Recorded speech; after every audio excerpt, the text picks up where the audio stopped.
Good morning.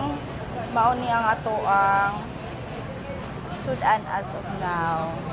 Sa orasa ron, mga alas 6. Okay. Nagasu-aso pa ang ato ang pansit mo kay paghaon. Ato ang gusto. Ato ang itlog. Natay pang almusal dire, mga hotdogs. Itlog na boiled. Nanapuntay tinula o halang-halang. Kana sila mga customers na dire, mga intern from SMC. Update ay ko sa tong kape.